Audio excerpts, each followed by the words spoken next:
access ka ng seat ba yan ba?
lahat yan.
Hallelujah. Palakpakan po natin ang ating Panginoon.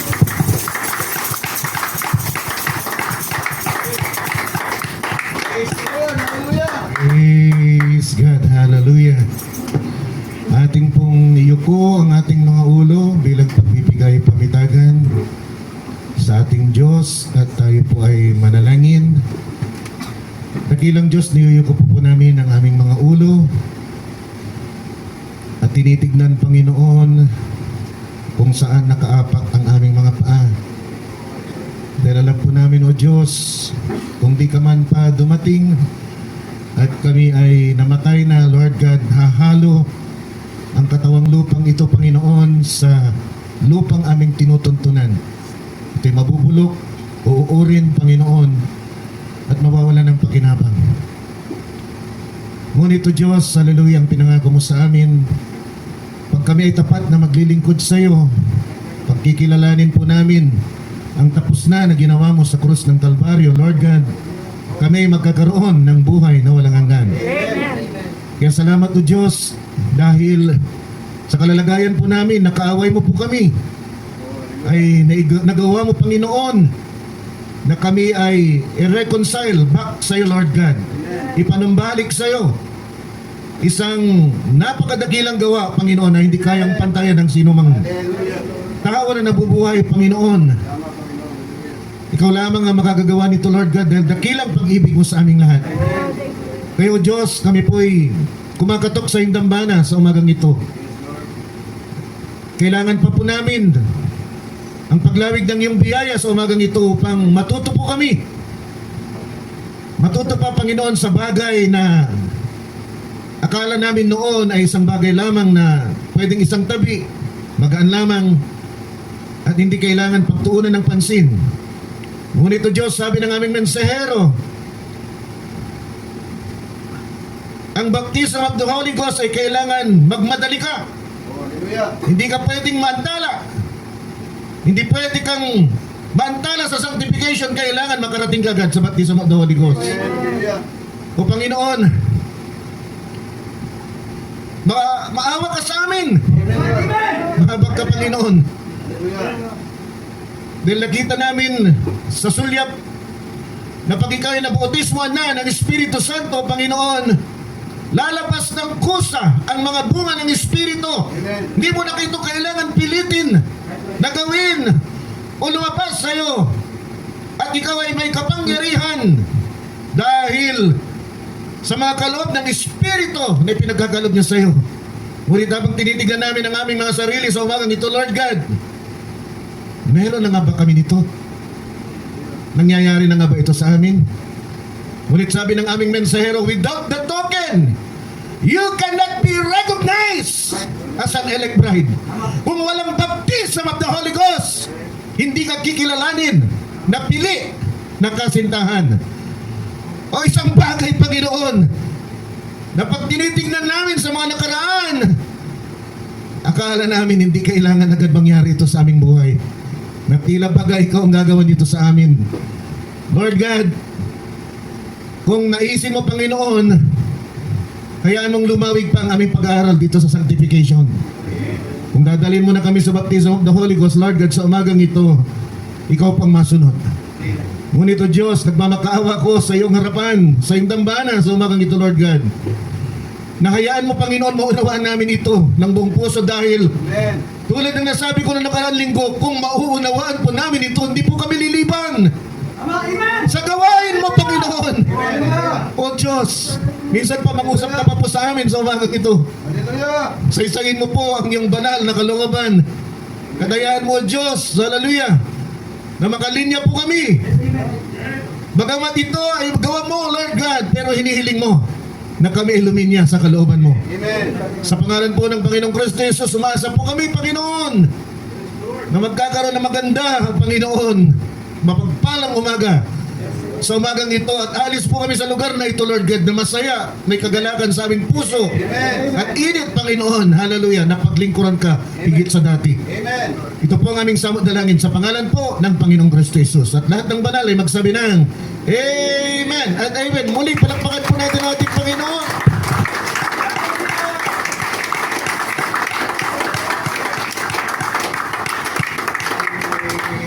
Hallelujah. Gusto kong tumingin sa dalawang bahagi ng ating banal na kasulatan. Romans 6:13 and 6:19. Actually, parang isang sinasabi nito, pero gusto kong basahin po natin.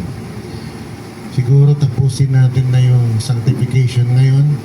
Kung medyo napupunta po tayo ng Romans 6:13 saka 6:19. Kung medyo napupunta po tayo ng baptism of the Holy Ghost, para lang may contrast. Pero hindi po tayo lubusan na pupunta doon. Ganito po ang sinasabi.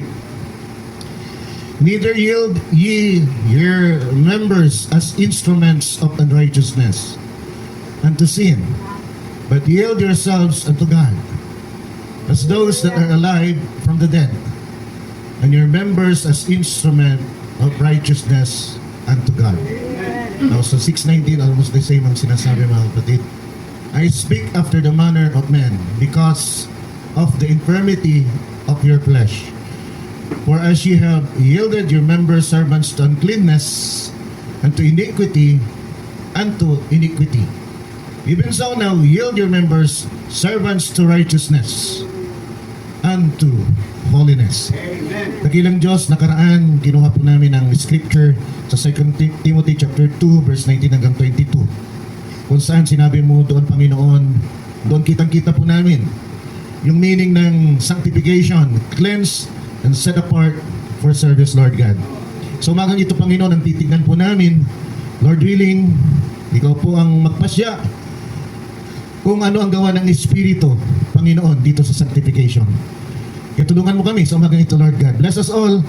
Anoint your words, Lord God. Anoint these lips that will bring your word, Lord God. And anoint every ears, Lord God, that will hear your word. In Jesus Christ's wonderful name we pray. Let all the saints say, Amen, Lord, and Amen.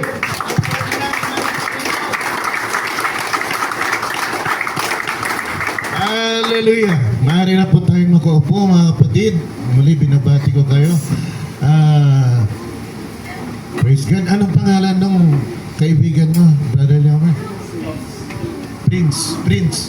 Ang ganda naman. We have a Prince. Alam mo bang Prince din ang ating Panginoong Kristo Jesus? Prinsipe din. Puri ng Panginoon. Welcome. Salamat, nakabalik ka. Bihira yung ganon. Kaya, welcome natin siya, mga kapatid.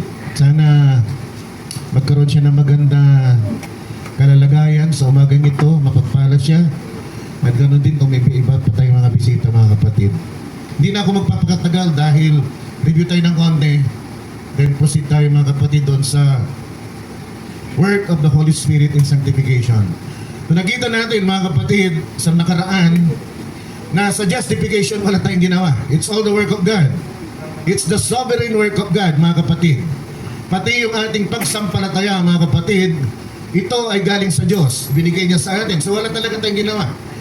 Kaya nga mga kapatid, para ikaw ay totoo na justify, ikaw dapat ay elect of God. Hindi ka hahanapin ng Diyos kung di ka elect. Hindi ka i-justify ng Diyos kung di ka elect. Hallelujah! Amen! Kaya ka na-justify, hinanap ka, binigyan ka ng pananampalataya, ang gagawin mo lamang mga kapatid ay isa katuparan ito yung bagay na ibinigay niya sa'yo. Amen! Wala. There's nothing. You have no contribution at all sa justification. Mga kapatid, at ang ginawa niya ng Diyos doon ay in-erase niya yung record ng kasalanan mo. So in the mind of God, wala kang kasalanan. Wala kang kasalanan. Ano man nagawa mo, nakapatay ka man ng tao, mga kapatid, nakulong ka man, o anumang bagay na nagawa mo sa buhay, nakarumal-dumal, mga kapatid, pag ikaw ay inaring ganap ng Diyos, sa mata ng Diyos, sa isip ng Diyos, wala kang record ng kasalanan. Amen! Hallelujah! Kailangan mo nga lamang magsisi mga kapatid, marubdob na pagsisisi, tunay na pagsisisi, at ang tunay na pagsisisi mga kapatid ay makakaramdam ka ng kalungkutan sa iyong kalooban. Halos maiyak ka dahil nakita mo mga kapatid, ikaw ay isang makasalanan at nasaktan mo ang damdamin ng Diyos. Maliban makita mo ang ganitong kalalagayan, hindi ka hihingi ng tawad. Hindi ka magsisisi. Anong pagsisisihan mo? So in your mind, you will always justify that you are not a sinner. Pero sabi mga kapatid ng Romans chapter 5 verse 12, tayo nagkasala sa pamagitan ng kasalanan ni Adan. Si dumaloy sa ating lahat at ang kabayaran ng kasalanan ay kamatayan. Romans chapter 5 verse 12, then let's go to Romans 6:23. Wherefore as by one man, sino yung isang tao na yan? Si Adan. Sin entered into the world, pumasok ang kasalanan sa mundong ito, and death by sin at kamatayan sa pamagitan ng kasalanan. And so that napasa sa ating lahat, whether we like it or not. Pagkapanganak sa atin, may nakaumang na nakamatayan sa ating lahat. At kung hindi matatanggal yung kasalanan na yan, tayo mamamatay. Hindi physical death, kundi kamatayan ng ating kaluluwa. Pag namatay yung kaluluwa mo, mga kapatid, wala ka ng kaparaanan pa na mabuhay muli. Ngunit, kung maligtas yung kaluluwa mo, ito ay ma-redeem, ito ay matubos. Mga kapatid, ikaw ay magkakaroon ng buhay na walang hangganan. Sige, buhay na walang hangganan, hindi ito natatapos. Sa mundong ito, may mga umaabot ng 100 plus, pero wala pa ako narinig na umabot ng 150. May narinig na ako umabot ng 120, lalo na sa mga Hapon. Pero sa Pilipino, sa sobrang bisyo, hindi umabot ng 100. Bihira, mga kapatid. So hanggang doon lang tayo. Pero, just in case, binigyan ka ng 1,000 taon ng Diyos. Nagkaroon ka ng 1,000 taon, pero namatay ka, at pag namatay ka, kung hindi ay masalanan, hanggang doon ka na lang. Pero kung ikaw ay tinubos ng Diyos, mga kapatid, dahil nakilala mong ikaw ay makasalanan, nagsisi ka, humingi ka ng tawad sa Diyos, at sumunod ka doon sa kanyang mga salita, mga kapatid, sabi ng ating banal na kasulatan, tapat ang Diyos na patatawarin ka sa iyong mga kasalanan. So pag pinatawad ka, mga kapatid, sabi dito sa Romans chapter 6 verse 23, hallelujah, for the wages of sin, ang kabayaran ng kasalanan ay kamatayan, ngunit ang kaloob ng Diyos na buhay na walang hanggan ay sa pamagitan ng Panginoong Kristo Jesus. So yung tapos na bagay na ginawa ni Kristo, ano yun? Siya namatay sa krus para sa iyo, buhay para sa buhay. Ikaw dapat ang mamamatay, siyang namatay para sa iyo. At pagtatanggapin mo yun na namatay siya para sa iyo, binayaran niya yung kasalanan mo, mga kapatid, ikaw ay magkakaroon ng buhay na walang hanggan. Hindi lamang namatay si Kristo sa krus para magyabang. Namatay si Kristo para sabihin niyan, kaya kong mamatay, ako'y mabuhay. Hindi po yun ang ginawa ni Kristo. Namatay si Kristo dahil tayo makasalanan. Dahil sa dakilang pag-ibig ng Diyos sa atin, namatay siya sa krus upang tayo ay matubos. Kung hindi siya namatay, hindi tayo matutubos, wala tayong kapag-asa na makabalik sa Diyos at magkaroon ng buhay na walang hanggan. So, yan ang justification, mga kapatid. Once na kinilala mo yung bagay na ginawa ni Kristo para sa iyo, at yan, hindi mo magagawa kung hindi bibigay ng Diyos sa iyo yan, lahat ng record ng kasalanan mo, mga kapatid, ay mabubura. Pero yung likas ng kasalanan na nasa puso mo, hindi pa. So bagamat binura yung kasalanan mo, mga kapatid, yun ay isang pundasyon pa lamang para ikaw ay magpatuloy. Hindi tayo katulad ng once saved, always saved. Para sa kanila, once they are justified, mga kapatid, forever saved na sila. Dahil pag sila daw ay na-justify, kasama na doon, mga kapatid, yung sanctification. So hindi na nila kailangan na sila mabaptize with the Holy Ghost. Pero tayo ay progressive grace, mga kapatid. Kailangan natin ma-justify, kailangan natin ma-sanctify. Sa justification, ini-erase yung record ng kasalanan mo. Sa sanctification, mga kapatid, inaalis yung likas ng kasalanan sa puso mo, yung tendency mo na magkasala ulit, aalisin yan ng Diyos. At pagkatapos, seselyuhan ka, mga kapatid, para yung kalikasan ni Kristo na nasa iyo, hindi na makawala. At hindi ka na rin mapasok ng kasalanan, mga kapatid. So yun yung selyo, yung baptism of the Holy Ghost. Pero di pa tayo pupunta doon. Nandito tayo sa sanctification ngayon. At nakita rin natin sa sanctification, mga kapatid, na when you are sanctified, you are cleansed, nilinis ka ng dugo ni Kristo, mga kapatid. At sa pamagitan ng pagsampalataya mo sa salita ng Diyos, according to Ephesians 5:26, nililinis ka. Hinuhugasan ka ng salita ng Diyos at nililinis ka, mga kapatid, ng dugo ni Kristo.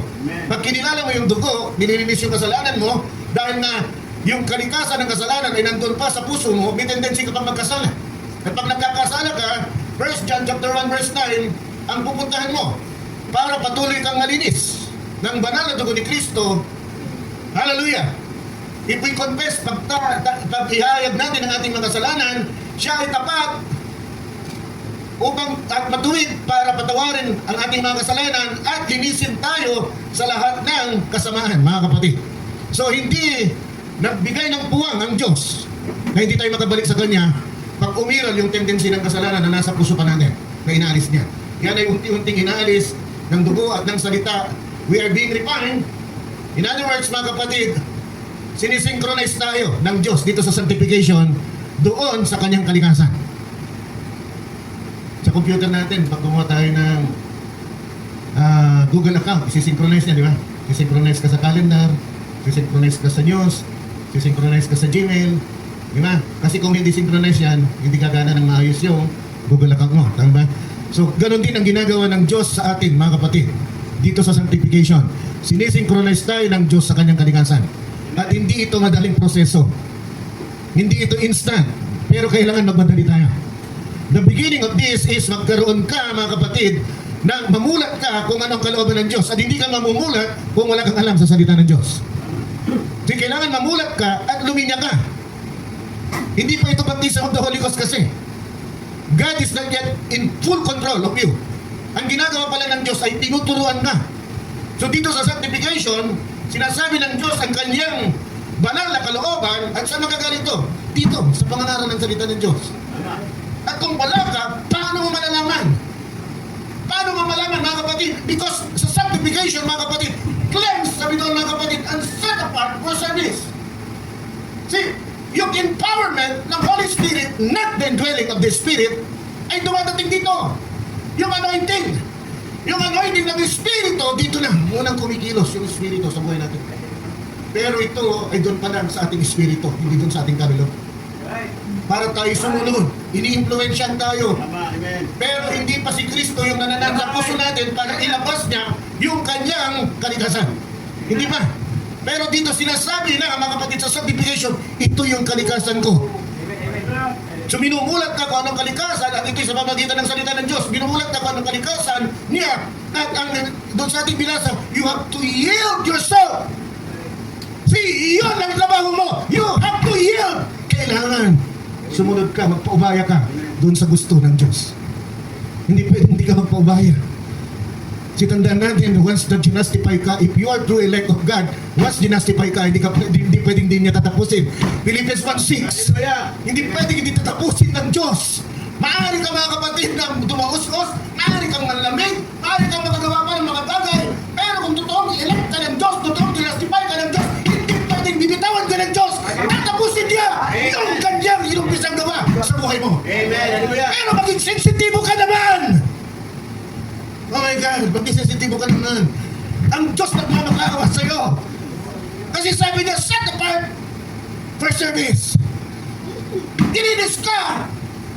Hindi ka sinanaside, set apart ka. Ibinukod ka. Iniba niya yung kalalagayan mo. At nung iniba niya yung kalalagayan mo, ikaw ay dapat, sabi doon, for service, maglingkod. Amen. Hindi pwedeng hindi ka maglingkod. Ang sign, palatandaan na ikaw ay sinasanctify, naglilingkod ka. Amen. So wala kang karapatan na hindi maglingkod. Kung claim mong you're being sanctified by God. Hallelujah. Can you see that? Can you see that? Nakakaya sa Panginoon. O nakakaya sa ating sarili. Pag i-reclaim natin, eh. Tapos i-reclaim mo pa, baptize ka ng Holy Ghost. Di lalong walang wala. Diba? Kasi it will come out really. When you're baptized with the Holy Ghost, yung kalikasan ng Diyos, nagsabi ng banal na kasulatan, sabi ni Brother Branham, ang kalooban ng Diyos ay ang kanyang salita. So kung ikaw ay umangkin na baptize ka na with the Holy Ghost, ang kalooban ng Diyos will freely flow. Mga kapatid, hindi mo na kailangan pilitin ang sarili mo. Kung wala ka, paano mo sasabi? Freely. The Holy Ghost, Christ is freely operating in you. Hindi ko sinasabi yung mga mahalaga talagang ganapin sa buhay. Mga kapatid, huwag kayong ma-open. Nangyayari talaga yan. Kung minsan napapaliban tayo. Kasi may kailangan tayong gawin. Ang mahalaga, pagkatapos mong naganap yun, umatin ka agad. If I were you, makikita mga kapatid yung kasabikan ko, tinatapos ko naman sa Panginoon. Kanya sila. Yun dapat ang bigay ko. Alam niya, Lord, tagal ko na wala. Kailangan makita mo, nagalap ako. Tagal kita, nabiskit ang Panginoon. Wala dapat kalungkutan sa puso mo. Hindi ka ba dapat nalulungkot? Dapat maganap ka.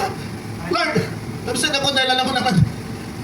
Kung di ako absent, mawawalan kami na ikabubuhay. Pero narito ko ngayon, Panginoon. Tingnan mo ang puso ko. Tingnan mo ang puso ko sa umagang ito. Hallelujah. Sinabi mo na, I'm set apart for service. Nilinis mo ako para ipaglingkod ko itong buhay ko. Ang pinakamababa na pwede kong gawin sa'yo ay umatin, magsakripisyo, present yourselves as a living sacrifice. Yan ang pinakamababa mo. Sabi niya, it's your reasonable service. Yan ang karampatang paglilingkod na pwede niyong gawin sa akin. Amen. Lord, praise God, Lord. Hallelujah. Kung wala kang dahilan, hindi naman ako pastor, hindi naman ako diakono, hindi naman ako trustee, hindi naman ako song leader, hindi naman ako, hallelujah, musician. But ang karampatang paglilingkod na pwede mong ibigay ay umaten ka sa gawain ng Panginoon. Amen, Lord Jesus. Magsakripisyo ka! Lord, hallelujah, hallelujah. Pupuri ng Panginoon. Hallelujah. If you want your claim to be true, dapat makita yung bagay ngayon sa iyo, kapatid. Sinisigaw ko ito dahil para sa inyo ito. Ama, amen. Hindi para sa akin, mga kapatid. Hallelujah. Pag dumating ang Panginoon, hindi ko ito nasabi sa inyo, ako mananagot. Pero once na tinanggap niyo ito, gumawa kayo ng paraan para makalinya kayo. Diyan kayo nang mananagot sa sarili niyong dugo, mga kapatid. Yan ang sinasabi sa Watchman, mga kapatid. Ako tagabantay ninyo. Pero kung di ko yung nabigyan ng babala, ako ang sisigilin ng Diyos. Pero nang pag nabigyan ko kayo ng babala, kayo na ang sisingilin ng Diyos, mga kapatid. At sa oras na ito yung babala ng Diyos. Hindi ka man, wala ka mang ministry to say that you're being empowered by the Spirit to do your ministry, mga kapatid. Hallelujah, meron ka pa rin mga kamay at paa, puso, para pumunta dito. At palakpakan mo ang Panginoon at purihin mo ang Panginoon at kantahan mo ang Panginoon, mga kapatid. Hallelujah. Upang may pakita mo may karampatang paglilingkod na tinatanggap niya sa kanyang harapan. Lord, amen. Pupurihin ang Praise Diyos. God, Lord, hallelujah. Praise God, Lord. Hallelujah. You know, Brother Branham, ginagamit niya palagi yung metaphor ng mechanics and dynamics. Yung car, mga kapatid, ay yung car, the engine, the tires, and so on and so forth, lahat ng bahagi ng car na ito, tinatawag ni Brother Branham yan na yung kompleto na car, tinatawag ni Brother Branham yan na mechanics. Pero yung mechanics, hindi yan gagalaw, hindi yan tatakbo kung walang dynamics. Sabi ni Brother Branham, ang dynamics ay yung fuel, yung ignition, yung spark na nagbibigay ng lakas, pwersa, enerhiya doon sa auto, doon sa car upang ito ay gumalaw. pag ito ay itinitipon niya sa ating mga mananampalataya, yung pastor, yung kanyang sermon, yung salita na kanyang pinapangaral ng kongregasyon, mga kapatid, sila yung mechanics. At ang dynamic, mga kapatid, naman ay yung espiritu na pumaparoon sa salita para buhayin ito at pakinabangan ng mechanics, mga kapatid. Hallelujah. So nang sinabi ng ating banal na kasulatan sa 2 Timothy chapter 2, 19 hanggang 22, yung meaning ng sanctification, that we are for the master's use, mga kapatid, we are being cleansed and set apart for service, mga kapatid. Sabi ni Brother Branham, after you are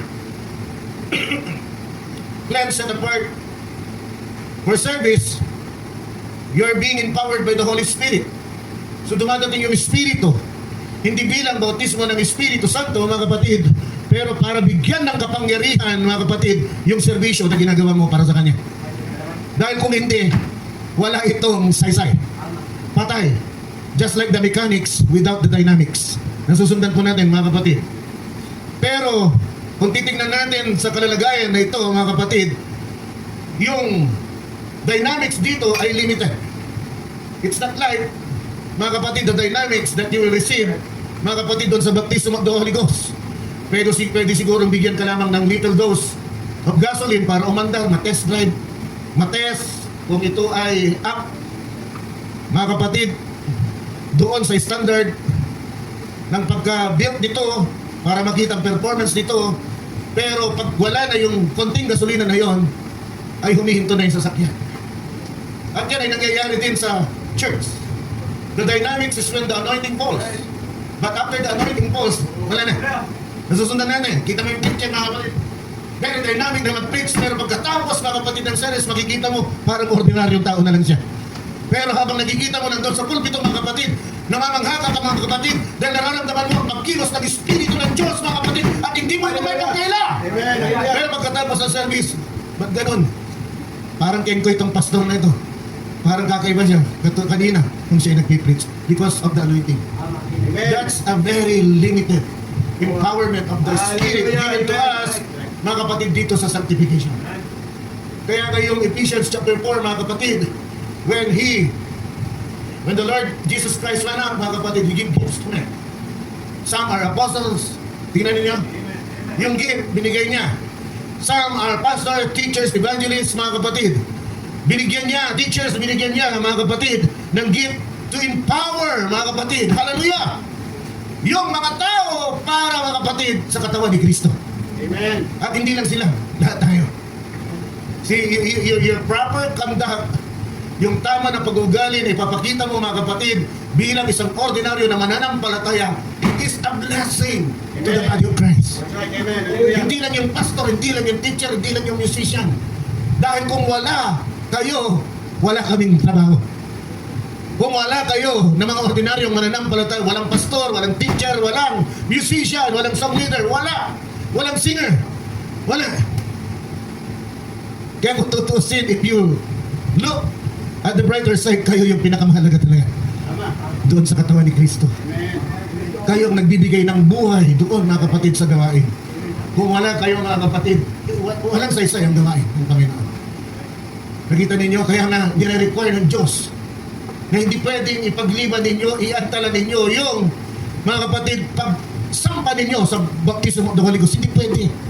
Kasi sabi ni Brother Branham, pag namatay ka at hindi mo ito natapos, you are not bride. Hindi ka bride, hindi ka kikilalanin na bride. Come on, church! Magising tayong lahat sa mga ganito. Amen. Yan ang sabi ni Brother Branham, pag namatay ka, walang baptism of the Holy Ghost, walang token, God will not recognize you as elect bride of Christ. Katapos, binabali-bali wala natin ito. Sana yung pagniningas ng ating pangangaral ay pagniningas ng Panginoong Kristo Jesus. Amen. Hindi galing sa akin. Sana galing sa Kanya. Amen. At rumemas ito sa inyong mga puso, mga kapatid, at yung sakit na mararamdaman ninyo ay para hamunin kayo sa mas mataas na paglilingkod.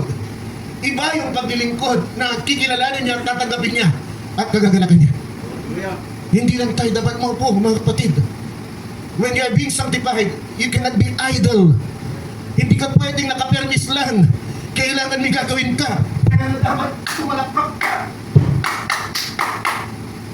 Pag-awitan, pumalakpak ka, gamitin mo yung kamay mo. Gamitin mo yung tinig mo. Hallelujah. Mga kapatid, hindi ka pwedeng pumirmis lang dyan. Hindi ka pwedeng maupo ka lang dyan. Kahit pag nakikinig ka, bawat salita ng Diyos, pagkaman ka ng pasawana. Amen. Nagsasabi ng Amen! Hallelujah. Nagsasabi yan! Amen. Nagsasabi niya. Hallelujah. Kaya ako nagsasabi ng Amen, hindi ko umiit dahil nag-Amen yung katabi mo. Hindi ko umiyak dahil umiyak yung katabi mo. Hindi ka Hallelujah. Amen. Tulad ng pag-iyak sa'yo. Yes, amen. Ang sanctification. Hallelujah. Hindi ito emosyon. Lord, praise God, Lord Jesus Christ. Hallelujah. Hindi ito emosyon. Amen. That's right. Bagamat may nag-iemosyon. Hallelujah. Tandaan po natin, sa bawat pagtitipon may tatlong klase ng mananampalataya. Isang tunay, isang nagpapanggap, at talagang hindi mananampalataya. Wala talaga kahit anong gawin mo, pero pwede silang mahatak. Amen. Right. So yung patunayan, tingnan ninyo sa anino. Nung lumabas ba ang Israel, may kasama ba doon na hindi mga Israelita? Yun. Meron. Mixed multitudes. Hindi naman sila Israelita pero napasama sila. Hanggang saan? Mga kapatid, umabot sila hanggang doon sa di ba? Ilang sanctification? Nagtaikot-ikot sila hanggang sa nagkamatayan silang lahat doon. So merong sumasabit lamang talaga. See yung dragnet sa Matthew 13? Yung dragnet? Yung sa Matthew 13? 14 to 15. Tama. Yung sabi ng Panginoon, ano siya ng net? At nung nag-ano ng net, mga kapatid, na intention siya na uwiin yung totoong harvest. Pero doon sa pag-cast niya ng net, may sumama, sabi ni Brother Branham, may mga turtle. Di ba? May mga butete. Hindi mo naman makakain, mga kapatid. Ano ba? Again, the kingdom of heaven is like unto a net that was cast into the sea and gathered every kind. Every kind. So pag ang gospel na ito, mga kapatid, pinapangaral, merong na-influensyahan, pero hindi elect! Hindi elect! Napapasama sila sa justification! Mga kapatid, hallelujah! Nagpapabautis mo rin sila! Hallelujah! Nagsisisi rin sila! Umiiyak din sila! Kinakamot nilang kanilang dibdib! Hallelujah! Di lang yan, nakakasampa pa sila sa justification. Pagsampa nila sa sanctification, mga kapatid, kung titignan mo, di sila makapasok pinggan. Parang ang mabait nila. Parang banal na banal sila. Hallelujah! Lahat ng salita ng Diyos patungkol sa kabanalan, binabantayan nila. Dahil ayaw nilang mapulaan. Pero yan ay panlabas lahat. Walang nangyayari doon sa kaloob-looban. Akala mo banal, pero walang nangyayari doon sa loob. Ang totoo ay yung doon sa baptism of the Holy Ghost. Amen. Pag nakasampa siya doon sa baptism of the Holy Ghost, hindi niya napipilitin yung kanyang sarili na magpakabanal. Pero dito, sabi doon, yield yourself, kailangan tayong luminya. See? Sa righteousness. Dati sabi doon, we are yielding ourselves. Pinapaubayan natin ang ating mga sarili sa walang katuwiran na mga gawa. Hallelujah! Ngunit kayo na nakilala niyo na si Kristo, sabi doon, mga kapatid, ipag-ubayan ninyo ang iyong mga sarili. Yield yourselves to righteousness. Nakita niyo, mga kapatid, kailangan mamulat ka ng kalooban ng Diyos. At para mamulat ka sa kalooban ng Diyos, kailangan makinig ka sa pangangaral ng salita ng Diyos. Kailangan magbasa ka ng salita ng Diyos para maluwaman mo ang kalooban ng Diyos at pagkalinya ka. Kung hindi ka nagbabasa at nakikinig ng pangangaral ng salita ng Diyos, saan ka lilinya? Kung saan ka babad, yun ang natatanggap mong espiritu. Because the devil has also anointing. Akala niyo Espiritu Santo lang may anointing. Kahit demonyo, pwede kang impluensyahan. Pwede kang bulungan. Mas malakas pa ang bulong ng demonyo kaysa Espiritu Santo. Kaya nga, sino sa atin, nung tayo mga bata pa sa pananampalataya, Brother Leo nga, uminom pa. Di ba? Bakit? Yung hatak pa, kapatid na Leo.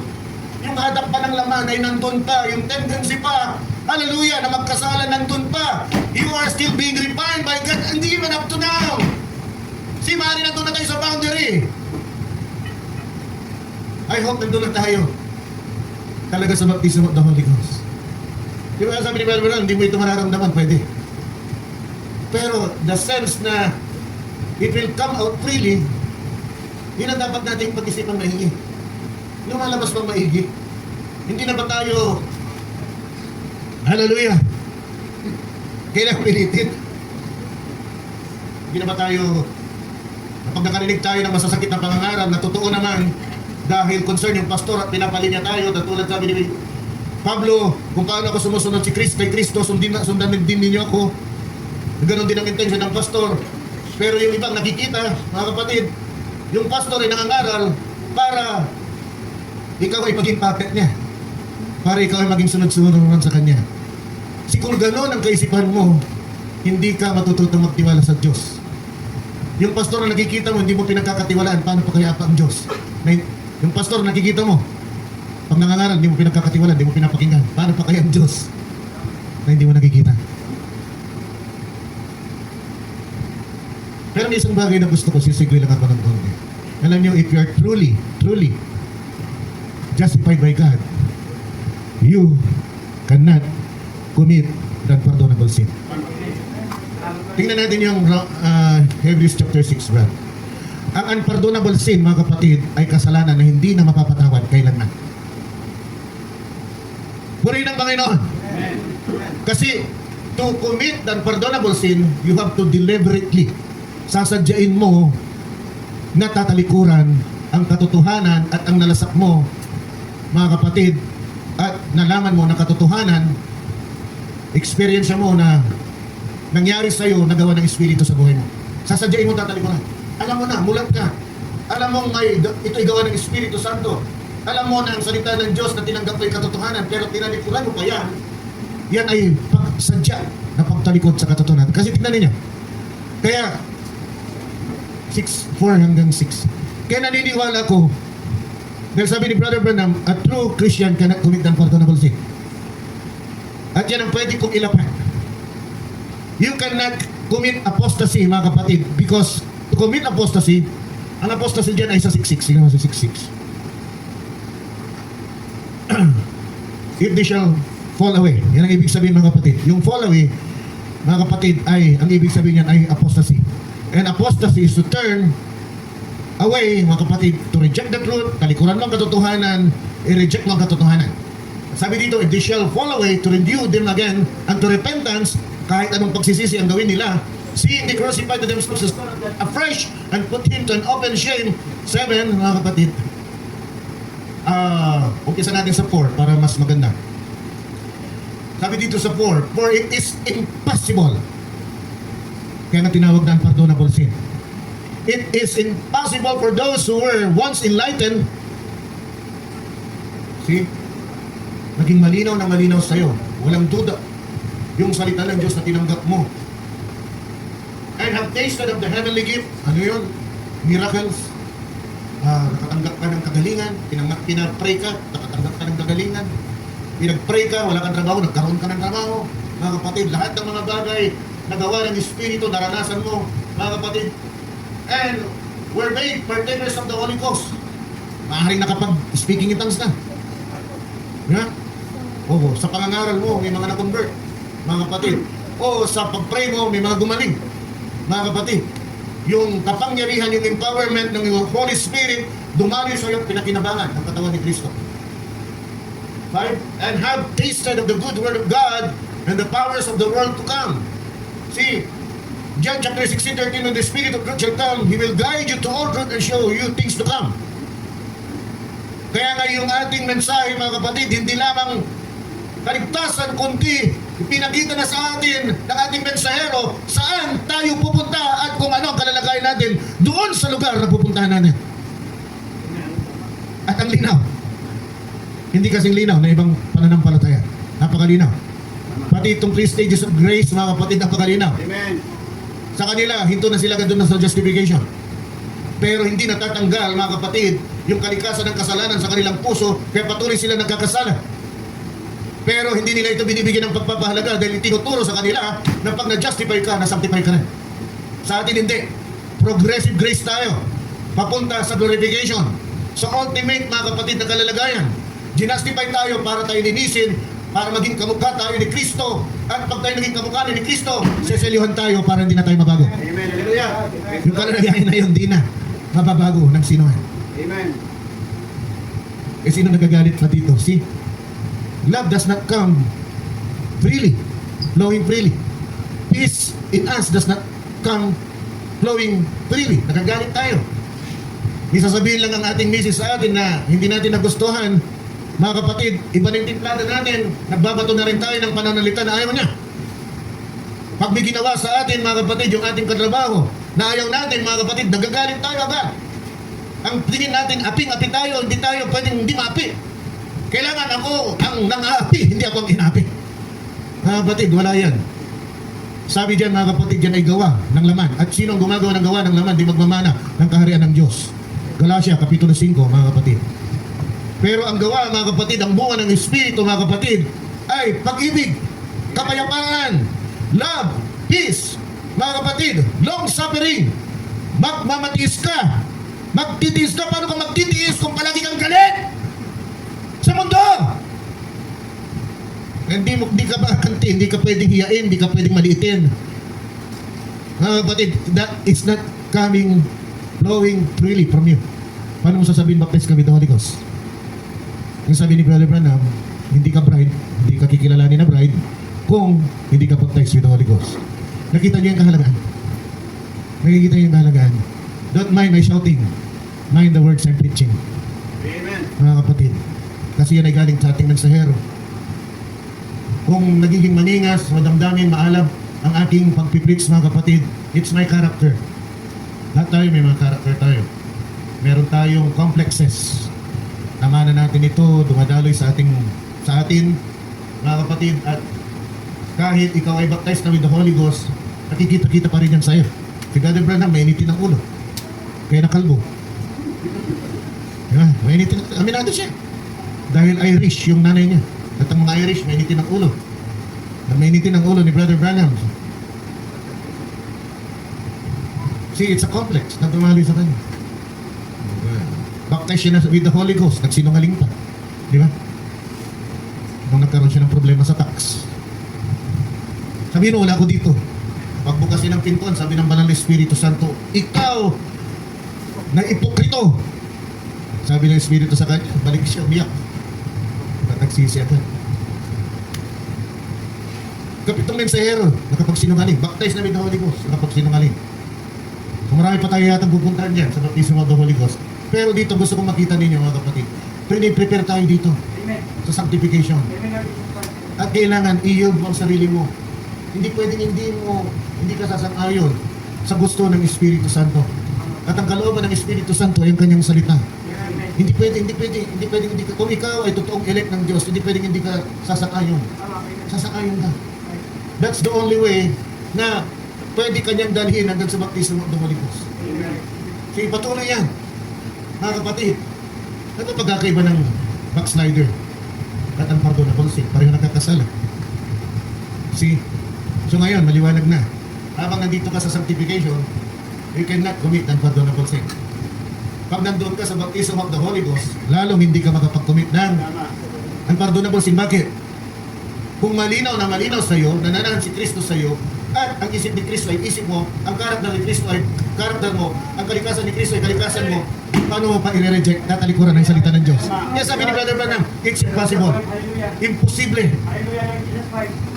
Ang genuine na totoong ginastify ng Diyos, sabi ni Brother Branham, hindi pwedeng hindi siya dadalhin ng Diyos, mga kapatid, sa baptism of the Holy Ghost. Amen. Kaya napakahalaga yung justification. Bagamat wala kang ginawa dyan, dapat yung pagsisisi mo dyan, totoo. At hindi mo yung magagawa, hindi mo magagawa yan kung hindi kikilos ang Espiritu Santo sa buhay mo. Bibigyan ka ng tama na damdamin, bibigyan ka ng tama na pananampalataya, bibigyan ka ng tama na experience, mga kapatid, bibigyan ka ng tama ng pananaw. Ang gagawin mo lang ay i-yield mong sarili mo, execute mo. So dito makikita natin yung pagsang-ayon mo sa gawa ng Espiritu ay magmula umpisa hanggang sa dulo. Kailangan i-yield mo ang sarili mo. Dito sa mortify the deeds of your bodies. Mortify the deeds. Patayin mo ang mga gawa ng iyong mga katawan, sangkap ng iyong mga katawan na nasa ibabaw ng lupa. Patayin mo. Ang pananampalataya mo lang gawa ay patay. Bagamat it's the sovereign work of God, lahat ito magmula justification hanggang baptism of the Holy Ghost, pero ang sinasabi ng Diyos dito at sinasabi ni Brother Branham, makipag-cooperate ka. Hindi pwedeng hindi ka makipag-cooperate. Yun lamang ang, pag nandito ka na sa sanctification, Ipinapaalam na, minumulat na ng Diyos yung kalooban niya, hindi tulad doon sa justification. Sa sanctification, minumulat ka na rito. Ang gawin mo ay yield yourself to the will of God. And the will of God is the word of God. Amen. Sabi dito, for if you live after the flesh, ye shall die. Ano gusto nito, mga kapatid? Ang gusto nito, mga kaibigan, ang gusto nito, madaling pamumuhay, magnakaw ka para madaling pera. Diba? Gusto mo masaya, mag-droga ka para maging masaya. Diba? Gusto mo makalimot ang problema mo, uminom ka para mawala ang problema mo. Gawa ng naman. Sabi dito, pag yan ang sinusunod mo, namamatay ka. Kaya sabi niya mga kapatid, patayin mo yung pinaglulugdan nito. Yung mga parte, mga kapatid, kawalan, kapuluhan, tuwang-tuwa ka, pero hindi mo magawa sa Diyos. Hallelujah. Ikaw kaya sigaw! Hindi mo walang magawa sa Diyos pag uminom ka. Sigawan kayo! Iyawan kayo! Pero sa Diyos hindi mo magawa. Oh, hallelujah. Kaya sila, ang mga Israelita, yung Mayanit, Ama, amen. yung Mayanit, Ay, yung amen. mga, pag Amen. sila ay sumasamba sa Diyos, Hallelujah. yung kinabibigyan ng ng kanilang mga kaaway, pati yun yung Mayanit. Ama. Ama. Tayo, pagpipilan mo, praise God, hallelujah. Oh, hallelujah. Hindi ba naman kayo sa Panginoon dyan? Ama. Hallelujah. Lord, hallelujah. Saan yung karampatang paglilingkod na yan? I'm sorry. Pinipersa ko talaga kayo dahil ito ang gusto ng Diyos. Amen. Hallelujah. God is an object of worship. Amen. Ang Diyos, mga kapatid, ay naghahanap ng pagsamba. Amen. Sayo at gusto natin, hinahanap niya yan sa atin. Hallelujah. Hallelujah. At yung pag-amen mo, ang ibig sabihin ng amen, nawa mapangyari yan sa akin. Amen. Hallelujah. Naniniwala ko dyan. Totoo yan. Ang hallelujah, maraming pagpupuri sa Diyos. Amen. Ang ibig sabihin ng hallelujah. Oh, puri ng Panginoon. Hallelujah. Yun po ang mga kaya tayo nag-hallelujah. Tayo nagpe-praise the Lord. Ano praise the Lord? Praise the Lord. Pinupuri mo ang Diyos Amen. na lumikha sa'yo. Bless the Lord. Na may kapangyarihan, patayin ka sa anumang oras Tama. na nais niya. Akin na yung buhay na pinahiram ko sa'yo. Sauli mo na yan.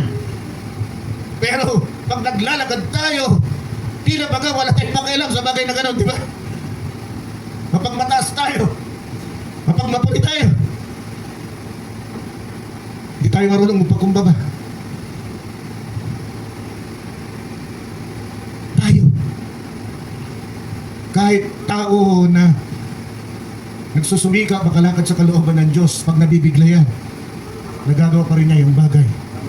But you must be resilient. Ang ibig sabihin ng resilient, makabalik ka agad. Parang Amen. spring, makabalik ka agad Hallelujah. doon sa kalalagayan na itinalaga ng Diyos para sa iyo. At ang kalalagayan na itinalaga ng Diyos para sa iyo. You are a chosen generation.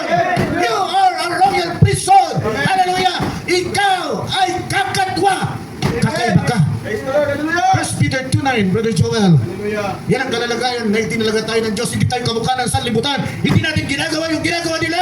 Yun ang pagkakaiba natin. Amen. Pero napakahirap gawin. Tama. Kasi na-out of place ka at ayaw mo ma-out of place. It's understandable if you are a baby Christian. Kaya nga magpanalanginan tayo. Nagumulang din agad yung mga bago. Nagumulang din yung mga datihan na. Gusto magpaka-baby. Dapat tayo magpapang-abot sa isang kalalagayan dahil isang katawan tayo. Amen. Ang pananampalataya dapat ng isa ay pananampalataya ng lahat. There should be unity of faith. But ye are chosen generation, a royal priesthood and holy nation. A peculiar kakatwa, kakaiba. Kung ang ginagawa mo ay ginagawa ng sanlibutan, hindi ka kakatwa. That ye should show forth the praises of Him. Ayaw mong maging kakaiba, gusto mong katulad nila. At pag sila sumigaw, sigaw ka rin. Pag sabi nila, oy, may artista doon, takbo sila, takbo ka rin. Sigaw ka, pero hindi ka makasigaw para sa Diyos. Nalulungkot ako pag napupunta ako sa SM, magkatapos din tumaan, artista. At sigawan sila, tumahabol sila, gusto nila mahawakan yung artista. Sabi ko sa aking misis, ginagawa ba nila yun sa Diyos? Tinatawag pa nilang idol? Kaya sila idol. Sabi ng banal na kasulatan, siya lamang ang dapat sambahin. Amen. Kahit yung bagay na ginagawa natin, yung pagpapasaya sa sarili natin at kinakalimutan natin yung ating gampanin. Tama yan, Jillian, sikuin mo. Tama yan, para magising siya sa katotohanan. Kung may gampanin ka sa Diyos, unahin mo ang Diyos. Amen. Maswerte ka, bata ka pa, Ice. Maswerte ka, bata ka pa, nakapaglilingkod ka na sa Panginoon. Kung ako siguro binigyan ng ganyan pagkakataon, sisiguraduhin ko, mga kapatid. Mahirap din lang dito ang naabot ko, mga kapatid. Pag meron ka ng pamilya, napakahirap. Kasi mamimili ka, family or ministry. I choose my family. Pag ministry ang pinili ko, mga kapatid, palagi ako walang wala sa aking pamilya. Pero marami ang ganun. Ngayon pa lang siguro, ganda ng aking sasakyan, ganda ng aking bahay. Mga kapatid, malapalasyo na siguro. Pero, napapabayaan ko naman yung aking mga anak. Binantayan ko ang kanilang paglaki. Yun ang dahilan kaya nakalinya sila. Kaya siguro yun, kung di umalis yan sa poder ko, nakalinya din dapat yan. Umalis sa poder ko eh. Nakan kami usapan namin, mga kapatid, ay hindi niya kalilimutan ang paglilingkod sa Panginoon. Dili niya silang dalawang mag-asawa. O, tanong ko, nasaan ang asawa mo? 7 linggo na, wala siya. Ikaw ang padre di pamilya. Hindi siya masusunod, ikaw. Ikaw ang tatay. Ikaw ang head of the family. Kung di mo ginagampanan yan, hindi ka tatay. I'm sorry to tell you, anak kita. Pero sinasabi ko yan, kung di mo ginagampanan yan, hindi ka tatay. You are not a man. Kung di mo makontrol ang asawa mo, you are not a man. Pangaralan mo ang asawa mo. I'm sorry to tell you, pero yung ginagawa ng asawa mo, pagbabastos yan sa akin bilang tatay at bilang pastor. Naman mo. Sasabihin ko na sa'yo. Because she's supposed to be here. Wala siya. Bakit ko siya pinagalitan? Baka sabihin ko, kayo palaging puntirya ko eh. Yan, sarili kong anak. Hindi siya nakakalinya. Binibigyan ko siya ng pagkakataon, 7 weeks na. We cannot be spared, my son. Kung may mali kang ginawa, kasi ito, sanctification, kailangan ka magmadali. Hallelujah. Kailangan ka magmadali, makasampa sa mag-isang doon. Because mahal kita. But you're not doing well right now. Hindi mo nagagawa yung dapat mong gawin. Kumilos ka. Naawa ko sa'yo. Dahil hindi kita pinalaking ganyan. Pero nung nawala ka sa poder ko, nagbago ang kalikasan mo. See, kung saan ka babad, gano'n ang mangyayari sa'yo. Kaya huwag kayong magbabad sa sanlibutan. Dahil pag nagbabad kayo sa sanlibutan,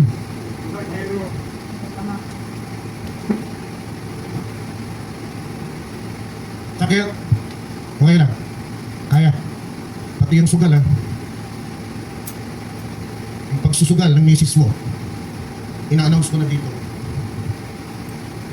Ang totoong pananampalataya at hindi nagsusugal. Amen. Amen. Hallelujah. Lord, hallelujah. Katapos ako pa ang wala sa lugar. Sinasabi ko na ito para mapirsa ka. Make a stand for God, not for me. Para sa Diyos, hindi para sa'yo. Hindi para sa akin. Para sa Diyos, para maligtas yung kaluluwa mo. Make a stand.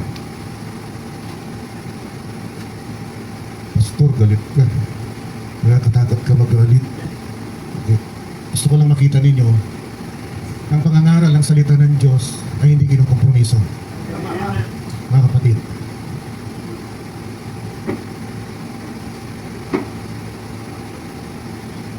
You cannot commit the unpardonable sin, my son. Kaya mo siguro ito naririnig sa umagang ito. Gusto ng Diyos makasampa ka sa baptism of the Holy Ghost.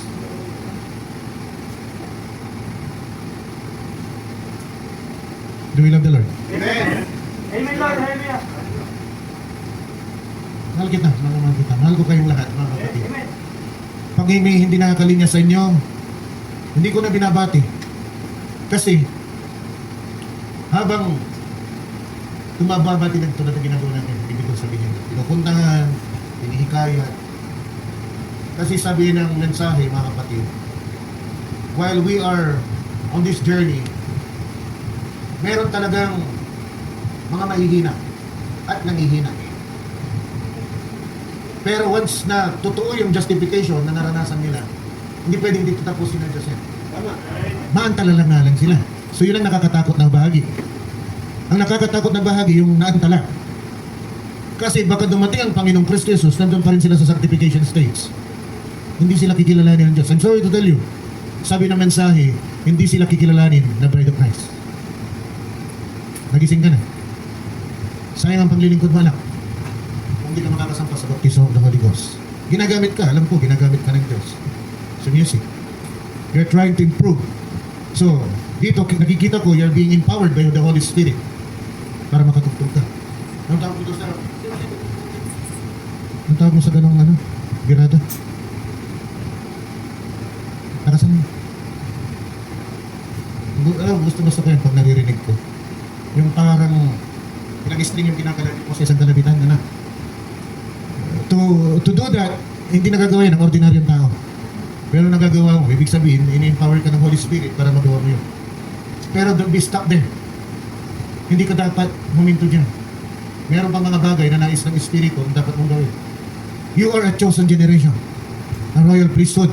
Ang priest ng bawat pamilya ay tatay.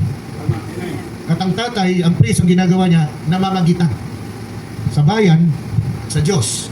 Kung ikaw ang priest ng iyong sambayanan, ang tatay, ang priest ng sambayanan, ipapamagitan niya yung kanyang pamilya na nawawala sa linya sa Diyos. Amen.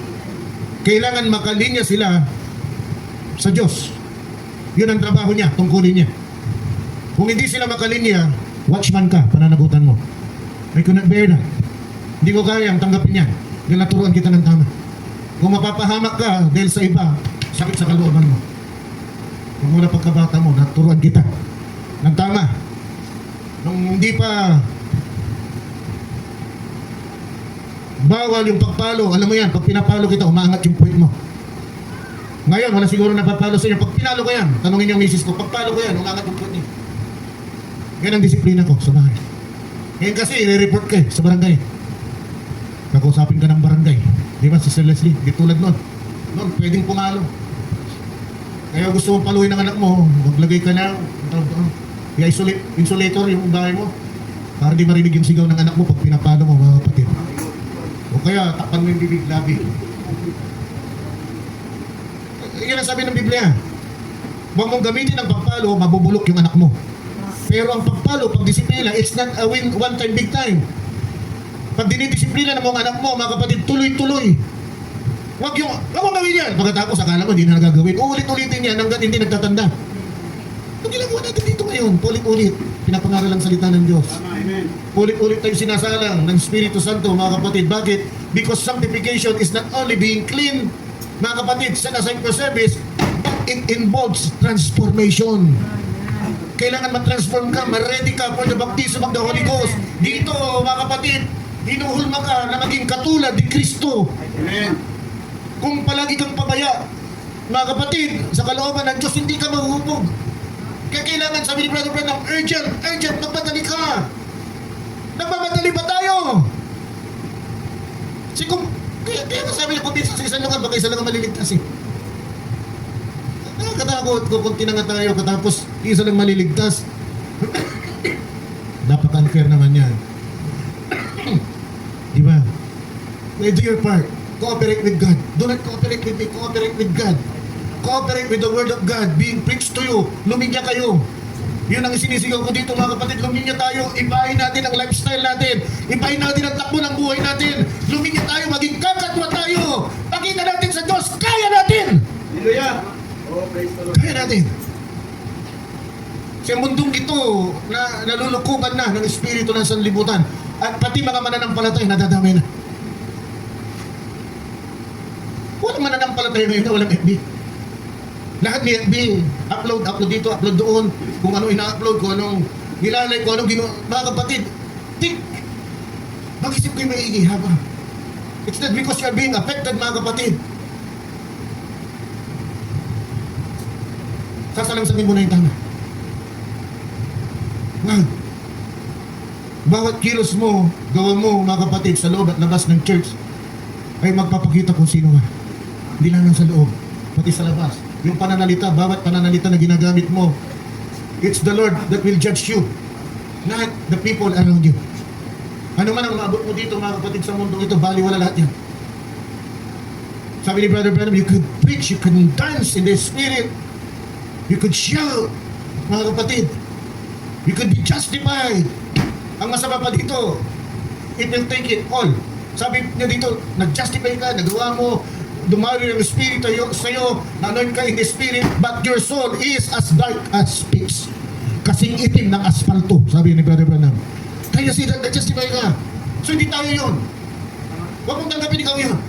Yung nag-justify, nakasampa sa sanctification, pero hindi makasampa sa baptism of the Holy Ghost, dahil napakaitim ng puso niya. Ang labas lahat. Walang nangyari doon sa loob ng kanyang kaluluwa. Si preview ng baptism of the Holy Ghost, si Kristo mananahan sa puso mo. Now, may tanong ako na sasagutin natin sa susunod na linggo. Sabi ni Brother Branham, when you are baptized with the Holy Ghost, God will take possession of you. So, ang tanong ko, mawawala ba yung individuality mo? Magiging parang shell ka na lang, vessel ka na lang, at ang Diyos ang kumikilos sa'yo. So, titignan natin yan sa susunod na linggo. Sana yung tinake up natin sa umagang ito, pag backslider ka, makakabalik ka. Meron kang dating kalalagayan. At hindi pwedeng sabihin na nag-backslide ka kung wala kang dating kalalagayan. Meron na. Napadaustos ka lang. Kailangan mo lamang bumalik. Maaaring naghina ka, meron yung mga pangangailangan na siyang naging dahilan ng pagdaustos mo, maaaring nalito ka, maaaring nakumbinsi ka ng iba, mga kapatid. Pero yung salita ng Diyos na nandoon na sa puso mo, yun yung kalalagayan mo dati dito. Kaya babalik niya. Sayaw at gusto mo. Amen. Kasi kung minsan nga lang, iika-ika ka, nababalik dito. Dahil maraming talo na maabutin sa Panginoon. Naigi na yun. Kasi ang Diyos hindi kayang gumawa, kumilos sa pusong bato. Pero pag ikaw ay gawa sa putik, kahit paulit-ulit kanyang basagin, pwede ka pa rin niyang anyuhan. Kahit na may lahat at tayo manalangin. At walang magawa yung putik kundi sumunod sa pag-anyo ng papalayok, mga kapatid. Purihin ang Panginoon. Dakilang Diyos, sinasamba ka namin sa oras na ito, Panginoon. Salamat sa kabutihan mo sa church na ito, Lord God. Payakman ang church na ito, Lord God. Ngunit hindi mo pinapabayaan, Panginoon. Salamat sa mga pagsita mo sa amin. Salamat sa mga palo. Salamat, Panginoon, dahil masakit man, Panginoon, ang iyong salita. Pero alam namin, Panginoon, ito'y magdudulot ng kabutihan sa aming kaluluwa. Patawarin mo kami kung may mga bagay po kami nagawa na hindi ayon sa iyong banal na kalooban. Patawarin mo kami, Panginoon. Tulungan mo kami. Panginoon, hallelujah, na makasampa agad doon sa baptism of the Holy Ghost, Lord God. Kung wala pa kami doon, Lord God, kung naroon na po kami, hallelujah, at kami ay mga bata pa, mga baby pa, Panginoon, ang kalalagay, Lord God, pagulangin mo po kami agad. Para makita yung tunay, Panginoon, na potential, tunay na kapangyarihan na may dudulot ng katauhan ni Kristo sa aming buhay. Sabi ni Pablo, I die, I live, but not I, but Christ. Amen. Oh, hallelujah. Yan ang ating dadakuan sa susunod na linggo, mga kapatiran. Sa ngayon, pasalamatan natin ang Diyos na buhay. Amen. Pasalamatan natin siya sa kabutihan niya sa atin. Luwalatin natin siya. Hallelujah! Hallelujah. Hallelujah. Basbasan mo po kaming lahat, Panginoon. Igawad mo po yung basbas dahil sabi mo sa Genesis chapter 12, Panginoon, those who bless us, Lord God, will be blessed. Yaong mga magpapala sa amin, sila'y pagpapalain. At yaong mga susumpa sa amin, sila'y masusumpa. Tama. Hallelujah. Kaya salamat o Diyos, ingatan mo po kami ng iyong blessing hanggang sa susunod namin pagkita-kita, Lord God. Hayaan mo, Panginoon, ang maganap sa aming lahat, lalo na, Panginoon, sa aming bisita. Ang sinabi mo na, seek ye first the kingdom of God and His righteousness. Alam ko, nagsakripisyo ang aming bisita para makapunta rito sa umagang nito, Lord God. Huwag mong kalimutan, Panginoon, ang kanyang sakripisyo. Hayaan mo, Diyos, para nasa niya yung pagpapala. Hallelujah, na kayang idulot ng Diyos sa kanyang buhay. At hindi pagpapalang natatapos, pagpapala na, seek ye first the kingdom of God, and all these things shall be added unto you. Please add it, Lord God, to him all the blessings na kailangan niya para makapagpatuloy siya sa paglilingkod, sa kanyang sakripisyo na ginawa sa umagang ito, Lord God. Kilalanin mo po ito, Panginoon. At hayaan mo makita niya ang kabutihan mo. Ganon din po kaming lahat. Magmula sa pinakabatang hanggang sa pinakamatanda, Lord God. Ingatan mo po kami ng iyong kapangyarihan tulad ng sinabi mo, hindi mo kami babayan, hindi mo kami iwanan, sasamahan mo kami hanggang sa kawakas ng sanlibutan. O Diyos, tanggapin mo po ang aming pagsamba at pagpupuri, naway ito'y maging masamyong bango sa iyong ilong, Lord God, at makasumpong kami ng ngiti. Pagtanggap sa bawat bagay na aming ginawa para sa iyo sa araw na ito, Lord God. Nawa makasumpong kami, Lord God, ng kagalakan sa iyo. Sabi ng banal na kasulatan, ang kagalakan sa Panginoon ay aming kalakasan. Hayaan mo, Diyos, mananatili ang aming kagalakan sa iyo. Sa pangalan ng Panginoong Kristo Jesus, ito pong aming samad dalangin lahat ng banal na malimig sabi ng Amen. And Amen. Palakpakan po na dyan yung Panginoon. Tinatawagan ko na si Brother Pian. Hallelujah. Para isarang gawain. Purihin ng Panginoon.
Yes, Lord. Hallelujah.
Puri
Praise. Tayo pong lahat ay yumuko at manalangin. O Lord, salamat Panginoon sa araw na ito, Lord. Amen. Muli ka naming napaglingkuran, Panginoon. Hallelujah. Nawa ang narinig naming pangangaral kanina, Panginoon, ay tumimo ito sa aming mga puso. Yes, amen, Lord. Hallelujah. Patawarin mo kami, Panginoon, kung hindi pa namin nagagawa ito, Lord. Right, Lord, yes. Batid mo, Panginoon, ang nasa ng aming puso. Amen. Nais naming makasunod sa iyo, Lord. Tulungan mo po kaming lahat, Panginoon. O patawarin mo kami, Lord, sa mga pagkukulang namin sa iyo, Lord. Patawarin mo kami sa hindi namin pagsunod sa iyo, Lord. Lord, alam mo ang laman ng aming puso. Panginoon, narito kami, Panginoon. Salamat sa patuloy na biyaya mo. Tama, Lord, yes, amen. Ang pagising namin sa umaga na kami ay may hininga pa ng buhay. Ito ay isang malaking biyaya na, Panginoon, O Lord. Amen, Lord. Hallelujah. Dapat alam naming lahat na kapag kami ay katulog, wala kaming alam. Para kaming isang patay na. Meron nga nagsabi na kasamahan namin sa trabaho, sabi niya, kahapon malakas pa lang. Kausap pa lang niya. Pero pagdating ng kinabukasan, patay na siya. Ganun ang isang tulog, walang alam. O Lord, sa pagising namin sa umaga, kay gandang umaga ng aming namamasdan, Panginoon, ay iyong nilikha. Lord, gamitin mo ang aming buhay upang mapaglingkuran ka namin. O Lord, patawarin mo kami sa kakulangan ng aming mga pananampalataya. Panginoon, andito na kami sa sanctification, Panginoon. Sabi nga ng pangangaral ng aming mahal na pastor, kung hindi kami makakasulong sa baptism of the Holy Ghost, hindi mo kami tatanggapin. O Lord, hallelujah. Saan patungo ang aming pananampalataya kung hindi kami makakasulong? Lord, pagtagpo-tagpuin mo ang aming pananampalataya, Panginoon. Na kami maging isang invincible church, Panginoon, na walang makakatay. Amen, Lord. Hallelujah. Oh Lord, gabayan mo kaming lahat. Right, Lord. Panginoon, napakabuti mo.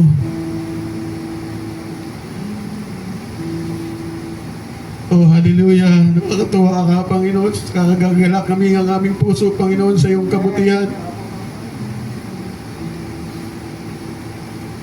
Katulad sa ginawa ng aming teacher kanina, napakaganda ng ganyang ginawa. Nakikita namin kung may natututunan ng aming mga youth, Panginoon.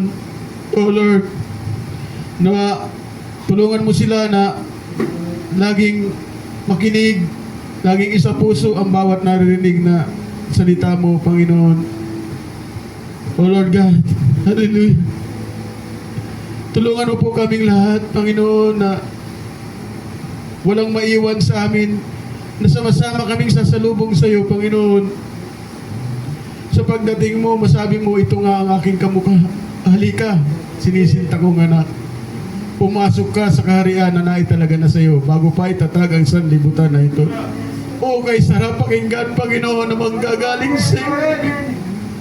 Oh Lord God, patawarin mo kami, Panginoon, nais naming makasunod sa iyo. Lord, pagpalain mo, bless mo ang aming mahal na pastor. Lagi mo siyang bigyan ng kalakasan, Panginoon. Salamat at para patuloy mo siyang ginagamit. Nawa, Panginoon, patuloy mo siyang bantayan. Patuloy mo siyang alagaan. Sa po ng kanyang sambahayan, ingatan mo silang lahat. Ganon din kami, Panginoon, na mga magkakapatid, Panginoon. Tulungan mo kaming lahat, Panginoon. Sa aming mga namumuno sa aming sambahayan, tulungan mo kami na mapamunuan ang aming sambahayan, Panginoon. Lord, ang aming mga mahal sa buhay, tulungan mo sila. Ipakita mo sa kanila, Panginoon, ang iyong kadakilaan. Pakita mo sa kanila kung gaano kahalaga ang buhay na nasa piling mo, Panginoon. Oh Lord, i-bless mo rin ang aming teacher na patuloy mong ginagamit. Pagpalain mo siya, Panginoon, sa ng kanyang sambahayan. Ang paghahanda sa isang pag-aaral, Panginoon, ay hindi makukuha sa isang upuan lamang, Panginoon. Katulad na sinabi lagi niya na kung anong oras na, madaling araw na siya natutulog. Naranasan din namin, Panginoon, ng paghahanda na ganyan, Panginoon. Ito ay hindi lamang basta sinusulat. Hihintayin pa namin ang kung paano sasamahan ng banal na Espiritu ang aming gagawin. O Lord, salamat sa aming teacher, sa aming music ministry, Panginoon. Ingatan mo rin silang lahat. Sa aming tumutugtog, sa aming mga singer, Panginoon. Ingatan mo silang lahat, Panginoon. Nawa ang talento na ito ay huwag nilang gamitin sa gawa ng sanlibutan. Panginoon, ingatan mo rin ang aming MC, ang aming song leader, Panginoon. Patuloy mo silang i-guide, Panginoon, sa iyong salita. Lord, ingatan mo rin kami, Panginoon, sa aming pansamantalang paghiwa-hiwalay. Dalangin namin na kung paano mo kami iningatan papunta rito. Dalahin mo rin kami ng payapa at ligtas sa aming muling pag-uwi sa aming pansamantalang tirahan, sapagkat ang tirahan namin ay dyan sa piling mo. Lord, bakuran mo kami ng iyong mga anghel at nawa makita naming lahat ng kabutihan mo sa amin. Mapasayo po ang walang hanggang papuri sa bukod tangi at makapangyarihang pangalan ng aming Panginoong Kristo Jesus. Ito po ang aming samo at dalangin. Lahat ng banal magsabi ng Amen. Amen. Bless the Lord. Hallelujah.